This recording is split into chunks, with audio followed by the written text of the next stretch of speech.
అందరికీ నమస్కారం. ఈ వీడియోలో ఏప్రిల్ 17 అమావాస్య శుక్రవారం ఈ ఒక్క పని చేస్తే కోటీశ్వర యోగం ఉంటుంది. ఏప్రిల్ 17 అమావాస్య, అలాగే శుక్రవారం, అలాగే రేవతి నక్షత్రం కూడా. ఈరోజు చాలా విశేషమైనది. ఈ శుభదినంలో చేసే పరిహారాల వల్ల బుధ, శుక్ర, శని గ్రహ అనుగ్రహం మనకి లభిస్తుంది.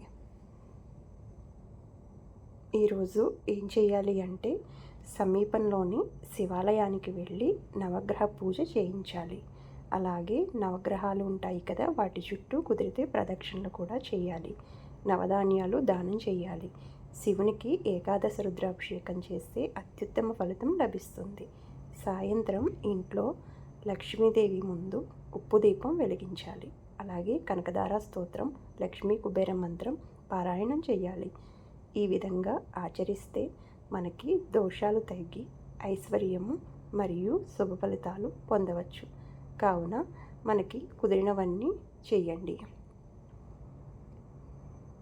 అమావాస్య రోజు సాధారణంగా అరిష్టంగా భావిస్తారు, కానీ అమావాస్య శుక్రవారం అది శివాలయానికి వెళితే మన జీవితంలో చెప్పుకోదగ్గ మార్పులు లభిస్తాయి. సర్వే జన సుఖినో భవంతు. Thank you so much for watching. Please subscribe my channel. Thank you.